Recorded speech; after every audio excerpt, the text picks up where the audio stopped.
What's up, agents? Jetforth here, and here is your weekly State of the Game recap for July 10th, 2019. Title Update 5 and Season 1, the release date for that will be July 23rd, so that is early access. If you do not have the Season Pass, you will get to start playing it on the 30th. So basically what comes with that is the 2 missions and the first part of the expedition. So that's interesting. Apparently they're going to release the little sections in that week by week. So on the 30th will be the second part of it. So when people who don't have the Season Pass open everything up, they get to play 2 parts of it as opposed to just the Season Pass owners who get the first part first. Speaking of the expeditions, they were working on the mastery system and that is not going to be included. Blah, blah, blah, blah, because it wasn't ready yet, apparently. So whatever is what it is. Also on the 23rd, we're going to get 2 more of the classified assignments, but those have not been spoiled. Nobody has seen them, and they weren't in any E3, anything or nothing along that lines. Next up, they said they were still working on the raid story mode part, loot table, if you will. Putting the Eagle Bearer in it is still up in the air, apparently, but they're,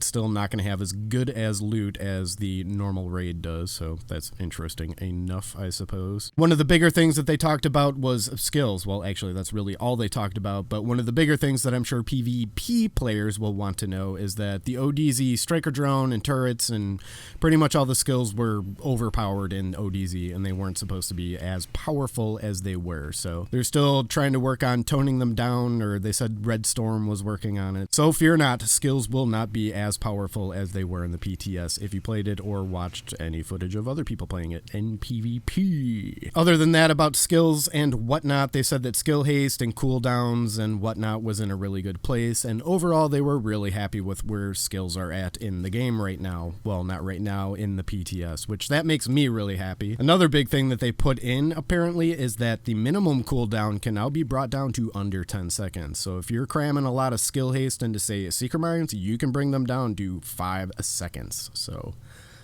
5-second Seekers, man, whew, that's kind of scary. You will be sacrificing some of your damage, obviously, because you're going to have to put mods on it, but man, 5-second Seekers is pretty crazy if you ask me. Then they talked about the BTSU gloves, not what I wanted them to talk about, but basically they said that pulse status effect is not a status effect, and that should not have been proccing onto the BTSU gloves as a status effect, so that will not happen again once the gloves finally come out, so keep that in mind. I will still be working on the video on how they work, but seeing as how this update doesn't come out for another 2 weeks, I'm just going to take my time on it because, man, am I going to be dry for content, let me tell you.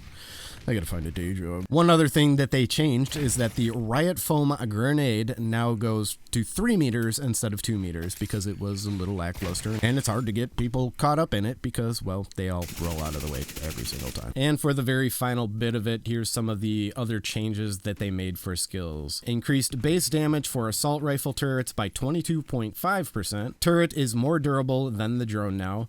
Base damage for striker drone is increased by a little bit, but they buffed the damage mod for the drones from 200% to 600%, so that should be interesting. Increased base duration for all drones, 200 seconds to 300 seconds. Increased cluster seeker mine radius.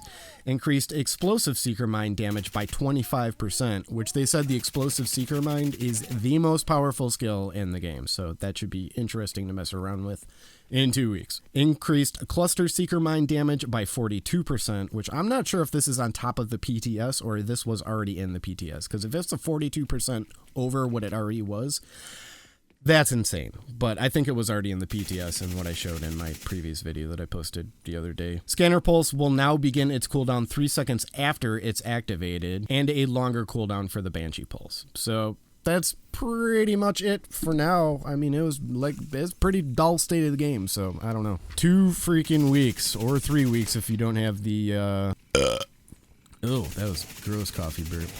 Or 3 weeks if you don't have the season pass, so I guess in the meantime, start stacking skill-based loot with the highest skill haste or skill cooldown and highest skill power stuff. That's my best suggestion for the next few weeks to come if you're going to continue playing and whatnot. Anyways, guys, that is it for me. Leave a comment in the comment section down below about what you think. Always up for a conversation. Hit the old like button if you could. That would be super awesome. Subscribe and all that other junk, and I will catch you all on the flip side. Peace!